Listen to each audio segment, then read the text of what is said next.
V K ପାଣ୍ଡିଆନଙ୍କ ନାଁରେ ଭିଜିଲାନ୍ସର ଏତଲା। ପୁଣି ବିବାଦରେ ଭିକେ ପାଣ୍ଡିଆନ। ପାଣ୍ଡିଆନଙ୍କ ସହ ଯୋଡ଼ି ହୋଇଛି ନବୀନଙ୍କ ନାମ। ହେଲିକପ୍ଟରରେ ବୁଲିବାରେ କେତେ ହୋଇଛି ଖର୍ଚ୍ଚ। ବିଜନେସ୍ ଜାଲରେ ବିଜେଡିର ଦୁଇଟି ବଡ଼ ମୁଣ୍ଡ ନବୀନ ଆଉ ଭିକେ ପାଣ୍ଡିଆନ। ଏଥର ନବୀନ ଓ ପାଣ୍ଡିଆନଙ୍କର ଶେଷ ଠିକଣା ଝାରପଡ଼ା ଜେଲରେ। ହଁ ଆଜ୍ଞା, ବିଜେଡି ସରକାର ସମୟରେ ଚାଲିଥିଲା ଖୋଲମଖୋଲା ଦୁର୍ନୀତି। କିଛି ଦିନ ହେବ ଭିଜିଲାନ୍ସ ଚଢ଼ଉ ବେଳେ ବିଜେଡି ସରକାରରେ ଚାଲୁଥିବା ଦୁର୍ନୀତିର ପ୍ରମାଣ ମିଳିଛି।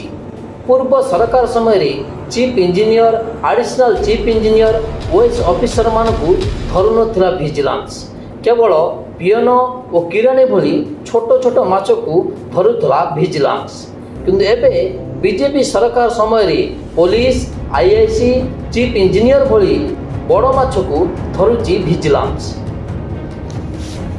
ଏମିତି ଅନେକ ଅଫିସର ଯେଉଁମାନେ କି ଭିକେ ପାଣ୍ଡିଆନଙ୍କ ଇକୋସିଷ୍ଟମରେ କାମ କରୁଥିଲେ, ସେମାନେ ଏମିତି କୋଟି କୋଟି ଟଙ୍କା ମଧ୍ୟ ଲୁଟ୍ କରିଛନ୍ତି।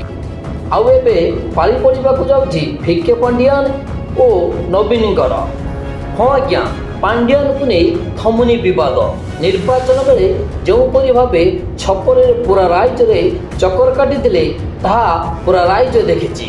ଅବଶ୍ୟ ବାବୁଙ୍କ ଗ୍ରସ୍ତରେ କୋଟି କୋଟି ଟଙ୍କା ରାଜସ୍ୱ ନଷ୍ଟ ହୋଇଥିବାରୁ ଏହାକୁ ବିରୋଧ କରାଯାଇଥିଲା।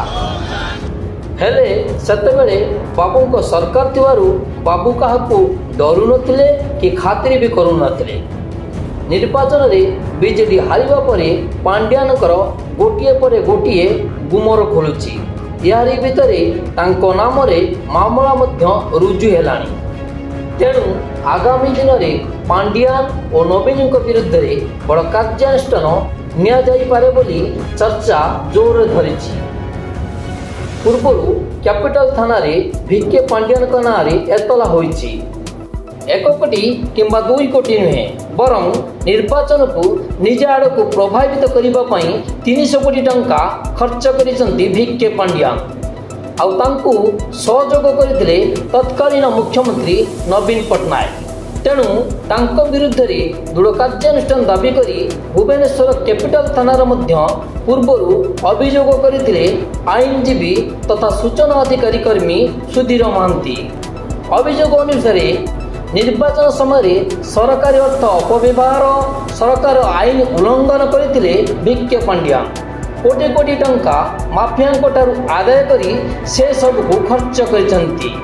ତାଙ୍କର ଏଭଳି କାର୍ଯ୍ୟ ରାଜ୍ୟ ବିକାଶର ପ୍ରତିବନ୍ଧକ ସାଜିଛି। ଏ ଦୃଷ୍ଟିରୁ ଏକ କମିଟି ଗଠନ କରାଯାଉ। ତାଙ୍କ ବିରୁଦ୍ଧରେ କାର୍ଯ୍ୟାନୁଷ୍ଠାନ ନେବା ସହିତ ତାଙ୍କୁ ଯେଉଁଭଳି ଭାବେ ସହଯୋଗ କରୁଥିଲେ ତତ୍କାଳୀନ ମୁଖ୍ୟମନ୍ତ୍ରୀ ଖୋଦ୍ ନବୀନ ପଟ୍ଟନାୟକଙ୍କ ବିରୁଦ୍ଧରେ କାର୍ଯ୍ୟାନୁଷ୍ଠାନ ନେବା ପାଇଁ ସୁଧୀର ମହାନ୍ତି ଦାବି କରିଛନ୍ତି। ମୋଟ ଉପରେ ତାମିଲନାଡୁ ବାବୁ ଓଡ଼ିଶାର ରାଜସ୍ୱ ନଷ୍ଟ କରିବାର ସତ ଯେମିତି ପଣ କରିଥିଲେ, ସେଥିଲାଗି ପୁରା ମୁଖ୍ୟମନ୍ତ୍ରୀଙ୍କ ଷ୍ଟାଇଲରେ କରିଥିଲେ ପଲିଟିକାଲ ଲଞ୍ଚ।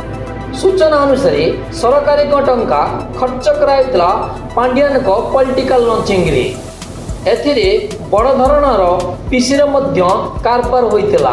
ଦୁର୍ନୀତି ଟଙ୍କା ବିଜେଡି ଖାତାକୁ ଯୋଗାଉଥିଲେ ପିସିକିଆ ଅଫିସର। କୋଟି କୋଟି ଟଙ୍କା ରାଜ୍ୟ ରାଜକୋଷରୁ ହୋଇଥିଲା ହରଲୁଟ।